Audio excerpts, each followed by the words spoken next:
Meron po yatang common denominator ang mga tao, maraming may mga problema. Problems can be terrible burdens. Mga problema nakakapagpalungkot, nakakapagpahina, nakakapangpalupaypay. Problems can dash hope, challenge the faith. But problems can also become blessings. Sabi po sa Romans 8:28, everything that happens is a blessing to those who love God and are called according to His purpose.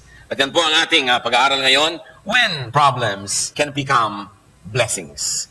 Kailan ba talaga pwedeng ang mga suliranin natin, mga pabigat at problema, ay maging mga pagpapala?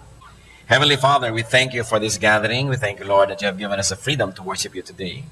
As King, as God, as Lord of our lives. Patuloy niyo po kaming linisin, Panginoon. Cover us with the blood of Jesus. Make us clean because of the work of Jesus on the cross. Lord, we cover ourselves with the blood of your Son, Jesus, and ask you, bless us, please. Sa amin pong pagtitipon-tipon, kayo pong matanghal, kayong mataas, kayong pumagitna, kayo po ang maging tunay na tagapagsalita. Gamitin niyo lang po ang inyong lingkod na tungtungan na inyong paa. Daluyan ang inyong mga salita. Subalit lahat ay magmula po sa inyo. And may your words be our healing, our anointing, our empowerment. Salitaan niyo po ang maging pampalakas sa amin, pampagaling sa aming mga karamdamang physical at spiritual. At ang inyo pong mga salita, Panginoon, maging liwanag ng aming buhay, maging goal ng aming buhay. At nawa, enable us, Lord, to understand you. In our midst today, O Father, look into our hearts and may you purify our motives. Kayo nakakabatid ng aming mga iniisip at mga binabalak. We frustrate, we destroy all plans and work of evil men and evil spirits against this assembly. And we bring every thought captive to you in the name of your Son, Jesus. So, Father, sit on your throne of power. In the name of Jesus, we reject all work of the devil. And we want you, Holy Spirit, to infill us, empower us, to teach us. Give us the capacity to understand. And then, to exemplify your word to the world. In Jesus' mighty name, we pray with thanksgiving. When problems can become blessings. Kaya po siguro matapos ang ating pag-aaral na ito, yung mas marami mga problema, mas blessed uuwi. Problems can become blessings when they teach us about our mortality and limitations.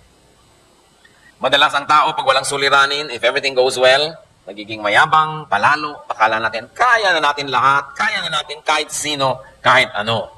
Pero pag nagkakaroon mga suliranin, muli nakikita natin yung mga bakod na hangganan ng ating magagawa. Hangganan ng ating kakayanin sa buhay. Naaalala natin tayo ay tao, tayo ay hindi Diyos, at hindi pwedeng maging Diyos-Diyosan.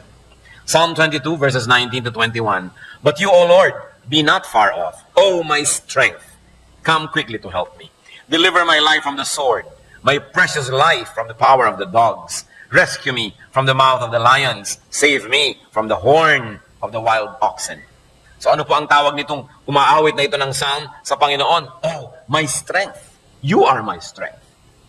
Pero maaaring malimutan ng tao pagka siya ay masyadong matiwasay, masyadong mariwasa, masyadong matagumpay, matahimik, mapayapat, masaya, malimutan niya kung sino ang Diyos. At siya ay malasing, at siya ay umasta na pala mo mga Diyos-Diyosan. Problemlessness can blind, can desensitize, can even intoxicate people. Kaya napakaganda po ng dasal sa Proverbs 30, verses 8 to 9.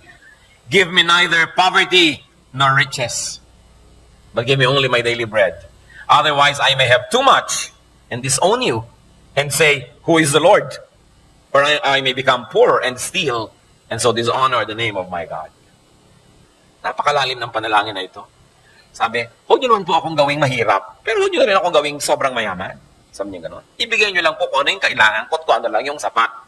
Sapagkat kung sobra-sobra naman ang magkaroong mga ari-arian ko, baka makalimutan ko kayo at magmalaki ako. Kung sobra naman pong kulang, baka kailanganin ko pa magnakaw para lang kumain, mapahiya naman kayo dahil sa akin. So Diyos, sabi gano'n, ibigay niyo lang po kung ano yung nararapat. Balance ka naman. So alam na alam po nito, nung lumikha ng mga linya na ito, na pag sobra kang mayaman at matagumpay, may tendency ka makalimot. Ganon din naman pag sobrang mahirap, may tendency kang makalimot. Kaya sinasabi po ni Solomon, avoid all extremes. Kapag mga extremes ay mga mapanganib na mga katayuan. So, problems can become blessings. Kung may problema po kayo, kapatid, at dahil dyan, naalala nyo na ang Diyos lang ang kalakasan at hindi tayo talaga. Naalala natin ang kanyang pangangailangan sa Panginoon. Naalala natin hindi tayo pwedeng magyabang. Yan ay blessing. Sapagkat nagkakaroon ng paalala ang mga nakakalimot. Problems can become blessings when they humble us before God. To humble ourselves, to declare dependence on God, to surrender our will to God is our most correct place. Walang higit pa na mas magiging tumpak na katayuan natin, kundi ang katayuan ng pagpapakumbaba sa harapan ng ating Diyos. At kung kinakailangan dumating ang mga suliranin, para lang tayo hilahin muli pabalik sa lupa mula sa ating paglutang at paglipad ng mataas, nakabubuti na nagkakaroon ng suliranin ng tao. Deuteronomy 8:2-3.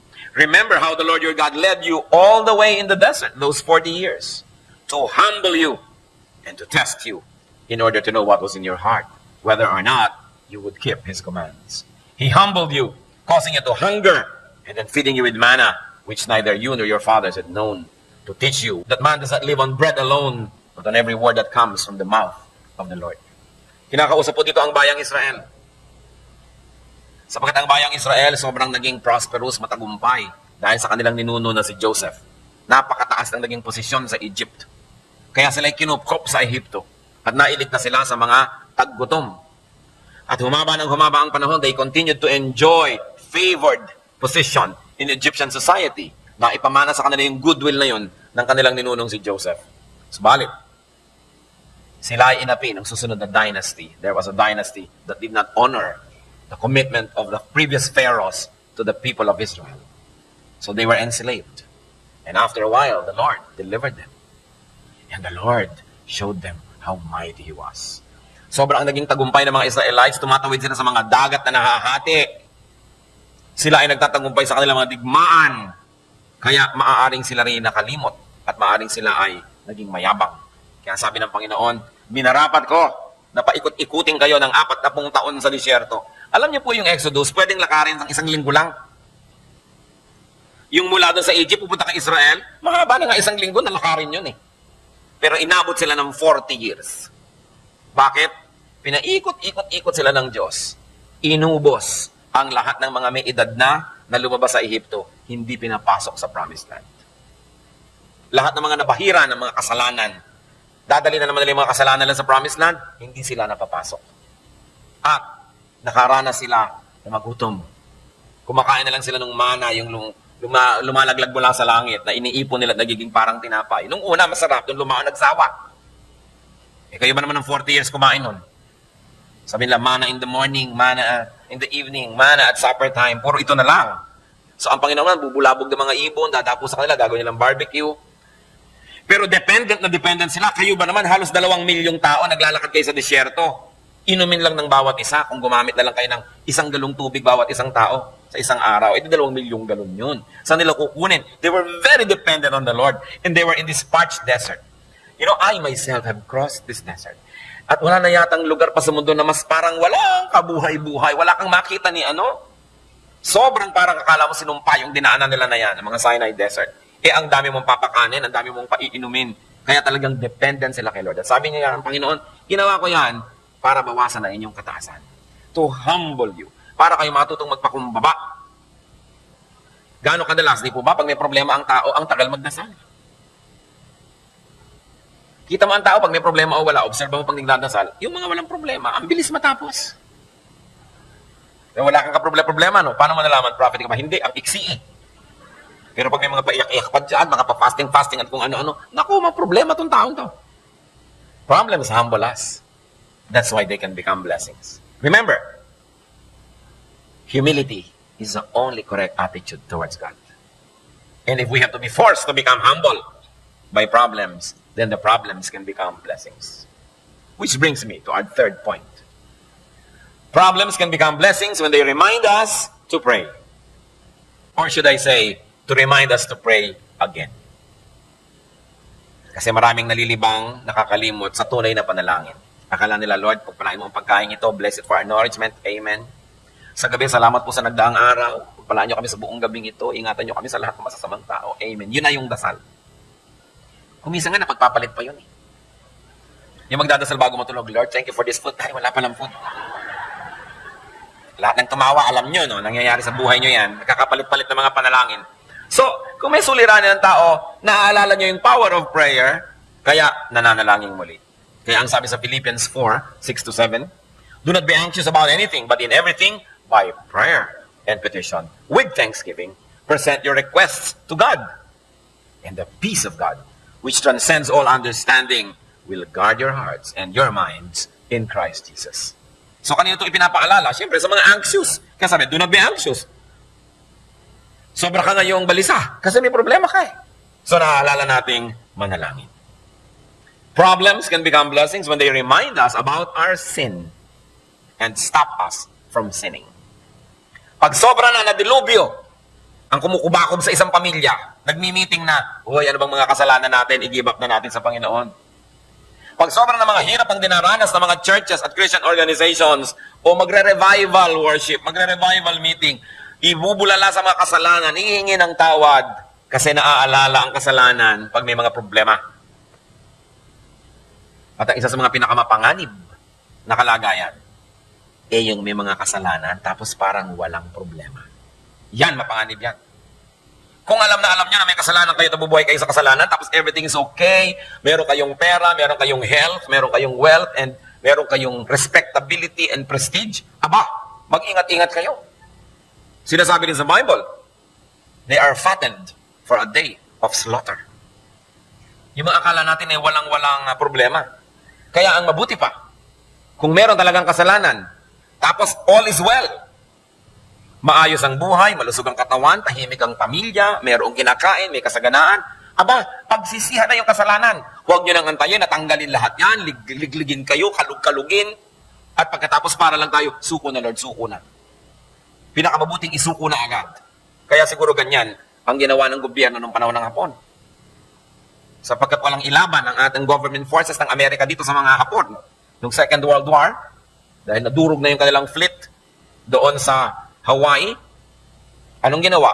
Sapagkat nabomba ang lahat ng ating mga eroplano sa Clark Field, wala na ni isang lilipad pa, wala nang ilalaban, ano pong ginawa nila?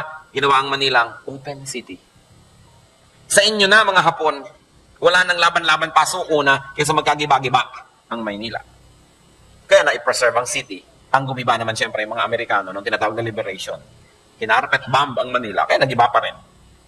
Pero ang point, isinuko na lang agad. Kasi ang nangyari, hindi naman isinuko ng mga Hapon when the Americans were coming back. No? So nagkaroon ng labanan. Gusto niyo bang huwag na magkagutay-gutay? Huwag na magkagiba-giba, magkasira-sira? Sumuko sa Diyos. Kasi kung lalaban ka lang, tatagalan mo lang, may inilalaban ka pa kasi, may lakas ka pa kasi, may maipagmamalaki ka pa. Pero pag paubusan ng paubos yun, ang ending din nun, susuko ka rin sa Diyos eh. Sumuko na habang maaga para maiwasan na ang sobrang mga hapdi at sakit sa buhay. Problems can become blessings when they bring us back to God. Bihira naman yung taong sa kariwasaan, sa kasaganaan, sa kasiyahan, doon naghanap sa Diyos. Meron nun, pero bihira. At napakaganda naman ang kalagayan ng ganong tao. Sa kariwasaan, sa kalusugan, sa kasiyahan, naghahanap pa at Diyos ang hinahanap. Yun ang talagang sobra-sobrang blessing. Best of both worlds. Pero 99.9% ng mga taong nakakatagpo sa Diyos, yung mga nagkaroon ng malubhang sakit, yung mga sobrang naghirap, sobrang nagkalugmok-lugmok sa buhay, napahiya, o kaya natakot, o kaya yung katawan niya tinira ng masasamang espiritu. So sa takot na lang niyang manatili, yun ay talagang dali-daling tinanggap si Kristong Panginoon at tagapagligtas. So karamihan ng mga tao, nakikilala nila ang Panginoon dahil may suliranin sila. Dahil sa kanilang kahinaan. At yung mga Kristiyano naman na naliligaw at lagi pang nagbabackside, napapabalik sa Diyos dahil nabubugbog ng takot-takot na problema. In that case, such problems can become blessings. When they bring us back to God, to godliness, to our godly vocation, and to our ministries. Napakasarap po mga kapatid, na sa oras ng kasaganaan, kasarapan, kaginawahan, kalakasan, kasaling-kasali ang Diyos sa ating buhay. Siya ang hinahanap natin, inuuna pa natin. At alam niyo, may mga kilala po akong ganyan. Mga tao na by the standards of the world, they have everything. Pero lagi pa rin at lagi na Diyos ang hinahanap. Kaya hindi naman lalo mapatid-patid ang mga pagpapalang dumarating sa kanilang buhay. Hindi naman sila siyempre exempted sa mga dumarating din mga pagsubok at mga hirap. Pero overwhelmingly bigger than their problems, yung blessing. At kitang-kita nila yon. It is important. The problems can bring us back to God from our selfish pursuits. Kaya yung mga nawawala sa churches, yung dati nagsaserve, nawawala, yung mga dating active, nawawala, kadalasan, ang nagbabalik sa kanila sa church, problema. Hindi yung sarap ng buhay. Habang masarap, nakakalimot eh. Kaya nagiging blessing. Luke 15:14 to 18. Yun pong alibughang anak na kinuha ang kanyang mana sa kanyang magulang at winaldas kung saan at nung maubos at nagugutom, after he had spent everything, there was a severe famine in that whole country, and he began to be in need. So he went and hired himself out to a citizen of that country, who sent him to his fields to feed pigs. He longed to fill his stomach with the pods that the pigs were eating, but no one gave him anything. When he came to his senses, he said, "How many of my father's hired men have food to spare, and I here am starving to death?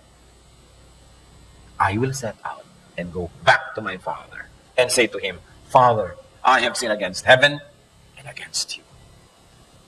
Bakit itong anak na ito na nakalimot sa kanyang ama at naglayas at namuhay nang akala mo'y wala nang bukas pa sa kanyang paglustay ng minanan sa kanyang magulang, bakit naisipang bumalik? Kasi nagutom, kasi nahirapan, kasi nasaktan. Marami. Kailangan pang yun ang maghanap para bumalik sa Diyos. Kaya nga po magandang paalala mga kapatid, kung tayo napapalayo, huwag nang hintayin itong ganito. Magkusa na tayong bumalik. Napakainam na paalala. At kung talagang may suliranin na, huwag na tayong magpilit pa na sundin yung kagustuhan natin, lumabag tayo sa Diyos, kundi sundin na natin ang kalooban ng Panginoon. Problems can become blessings when they lead us to discover God. Kung hindi pa tayo Kristiyano, wala pa tayo sa Panginoon, nagiging Kristiyano tuloy tayo. Or kung Kristiyano na tayo, then we rediscover God. Or we discover blessings and dealings of God that we have not discovered before. Problems can lead us to discover who God really is. And more than that, who God can really be. Sa 2 Corinthians 7:9 to 10. Yet now I am happy, not because you were made sorry, but because your sorrow led you to repentance. For you became sorrowful as God intended, and so were not harmed in any way by us. Godly sorrow brings repentance that leads to salvation and leaves no regret. But worldly sorrow brings death. So godly sorrow is important. Nalulungkot ka dahil nakakalabag ka sa kagustuhan ng Diyos. Nalulungkot ka dahil nalalayo ka sa Diyos. That is godly sorrow. Sabi niyo, good. It's good to be sorrowful because that will lead to repentance. Kung lagi ka lang happy, lagi kang lasing, lagi kang tawa ng tawa, baka walang lugar ang Panginoon. So, problems can become blessings when they make us sorrowful to the point that we look up only to God for deliverance. Dahil ang tatawag sa Diyos ay hindi niya kailanman tatanggihan. Kaya mahalagang matutong tumawag sa Diyos. Problems can become blessings when they reveal to us hidden or undiscovered God-given grace. Kumisan sa mga problema, doon natin nakikilala ang Panginoon at lumalabas yung mga lakas na ibinigay pala sa atin niya. Hindi natin alam meron pala tayong ganong kalakasan. Hindi natin alam na meron pala tayong ganong tibay na lumabas lang at nalaman natin nung sumuong na tayo sa mga suliranin. Then we discover that even before we got into these troubled spots, God has already prepared us. And you discover that God has made provisions for us along the way, long before we stumbled into such needs. Kaya ang sabi sa 2 Corinthians 12:9, "But he said to me, my grace is sufficient for you, for my power is made perfect in weakness. Therefore, I will boast all the more gladly about my weaknesses, so that Christ's power may rest on me." Yung mga kahinaan natin, nadidiscover natin, why did we survive? Why do we go through this and that? Dahil lang sa Panginoon. So siya talaga ang nagpupuno ng ating mga kulang. Therefore, nadidiscover natin ang grasya ng Diyos. Na kung hindi pa tayo nagipit, hindi natin malalaman, may ganun pala. Problems can remind us to claim God's promises. Alam niyo mga promises ng Diyos, napakamahalaga, lalong sa mga namang problema. Ay, may salita pa lang ganyan ng Diyos, i-claim ko. Salamat na lang, may pangako pala siyang ganon. Psalm 119, verses 147 to 148. I rise before dawn and cry for help. I have put my hope in your word. My eyes stay open through the watches of the night, that I may meditate on your promises. So kailangan alam na natin yung promises ng Lord bago dumating yung mga problema sa uluin, pag-aralan, para pag dumarating, makiklaim natin agad at tayo na i-strengthen. Ang mga taong nangihina ay dahil lang nadadaya. Sapagkat ang mga anak ng Diyos ay hindi dapat manghina kung di natin malilimutan kung sino ang Diyos. At hindi tayo madi-disconnect sa Kanya. But the moment you forget who God is, you become weak. The moment you get disconnected, no matter at varying degrees of disconnection, you become weak. So pag may tao nagsasabing, alam nyo, napaka-weak ko, isa pang problema, hindi ko na kaya, wag muna, ayoko makinig, ayoko, hindi ko na kaya, you have become weak. You've got to look into yourselves. There must be some disconnection because God is power. So ayaw mong umilaw, siguro hindi nakasaksak doon sa plug. Kailangan isaksak. Eh bakit nakasaksak na ayaw pa umilaw? Pundido. Kaya kailangan ayus-ayusin ang buhay para umiilaw pag isinasaksak sa kuryente. Ang Lord yung source ng power na yun. Hindi bagay sa mga anak ng Diyos na maging mahina sapagkat ang Diyos ay malakas. So may itong Diyos ko, siya ang aking tagapagligtas, tapos ang itsura mo. Bakit ka ganyan? Lupay-pay. Ganyan ba itsura ng Diyos? Hindi. Eh ba't ganyan ka? Surely, there is something that went wrong along the way. At ano yon? More often than not, it is sin. May kasalanan. Kaya nangihina. So problems can become blessings when they show us what's really important in life. Kuminsan kasi pag nagkakaproblema, doon na lumilinaw kung anong mahalaga. Parang ganito. May sunog. 3 kilo lang ang pwede niyong madala. Ano ang dadalhin niyo? Doon lang magiging malinaw kung alin talaga sa mga ari-arian niyo ang tunay na mahalaga. Siguro naman, hindi niyo nadadalhin yung anong dadalhin niyo dadalhin? Hindi niyo dadalhin isang kabang bigas. Siguro hindi niyo nadadalhin yung bangko. Hindi niyo nadadalhin yung mga inipon niyo pagkarami-rami siguro mga lumang tsinelas na hindi niyo maitapon-tapon. Kadalasan pag nisunog, ano lang bitbit ng mga tao, yung mga photo album nila. No? Yung ikinasal sila mag-asawa, batang-bata pa sila. Dala-dala nila yung mga frame na yon. Kung ano yung mahalaga sa'yo, lang ang dala mo. Kasi luminaw sa'yo, nung konti na lang ang pwede, kung alin talaga ang mahalaga. Ngayon, pag may problema ang tao, everything else fades sa sidelines eh. Ano ba talaga yung mahalaga? Kung minsan kita mo yung mga sobrang mga pustulyosa, pagka nagkaroon sobrang mga sakit, hinaharap ka na rin niya kahit wala siyang kilay. Kasi nalimutan na niya yung tungkol sa kilay-kilay, may nararamdaman siya eh. So hindi na yun mahalaga. Konti na lang yun mahalaga, ano ba talaga? Pero meron naman talaga, naghihingalo na, ayaw pang pakitika, make-up muna, make-up. Meron! No? May dadalawin ka, ayaw pa po kayo papasukin, sandali lang po atin may make-up. O sige, kahit matagal. So ano ba talagang mahalaga sa'yo? Importante. Pag may problema, lumalabas ko anong mahalaga. Pag nawawala na halos ang lahat at wala nang matitira, Psalm 119, 67 to 68. Before I was afflicted, I went astray. But now, I obey your word. You are good, and what you do is good. Teach me your decrees. Sabi niya, bago ako nagka-problema, ligaw na ligaw ako. Pero ngayon nagka-problema na ako. Alam ko na kung ano importante. I obey your word. Yun ang importante. So when we are saddled and overcome by so much problems, we remember what really matters, and that is obedience to God. So sumusunod tayo ngayon. Nagiging blessing. And problems can become blessings when they reconnect us to people. Minsan merong mga kamag-anak, hindi sila nag-uusap, hindi sila nakikita-kita, pero nagkaroon ng malubhang sakit si ganyan, si ganon, may namatay na ganyan, nagkita-kita rin, nag-reconnect kasi may problema eh. Kung ba't naman inantay pa na magka-problema para lang magka-reunion? Sana nauna na nun. May mga magulang, isinumpa-sumpa si anak, no? Dahil nagpakasal kay ganito. Hindi makapanik-panik si anak sa bahay nila. And I'm telling you a true story. Dalagitan na yung anak nung mga nagpakasal eh, hindi pa rin nakakaakyat sa bahay nila. Pero nung naghihingalo si magulang, ipinatawag din. Nagantay pa magka-problema para lang sila mag-reunion. Eh kung nag-aagaga ba naman, edi mas marami sanang kasiyahan. Pero at least, nagka-reunion pa rin kasi nagka-problema. Kaya ano pong sabi nitong tao na lumaya sa kanyang ama nung happy days, nung sobrang naghirap, Luke 15, 18 to 20, I will set out and go back to my father and say to him, Father, I have sinned against heaven and against you. I am no longer worthy to be called your son. Make me like one of your hired men. So he got up and went to his father. Kung hindi naubos ang pera, kung hindi naghirap, di maaalala na may kasalanan. Nakabuti kung gayon na siya ay naghirap. Nakabuti kung gayon, sapagkat yung hirap niya panandalian lamang. Nung siya ay matauhan at bumalik siya sa kanyang sarili, anong nangyari? Napaayos uli ang kanyang buhay. Sapagkat nung bumalik naman siya sa kanyang amay, siya'y tinanggap, sinuotan ng balabal, ng singsing, ng sandalyas, at ipinagpista pa dahil siya'y umuwi. Kailangan pa bang mangyari ito sa ating buhay? When faced with a problem, do not just seek the easy way out. Turn your problems into blessings. How do you do that? By reviewing your relationship with God, with others, and with yourself.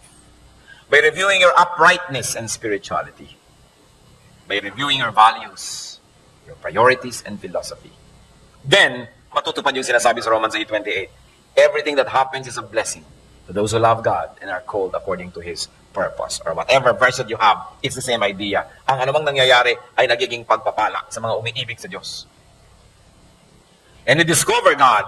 Sometimes we rediscover God. His will, His teaching, His love, and power. Then you will surely be blessed. At yung solusyon dun sa original na problema, nagiging na lamang na extra benefit.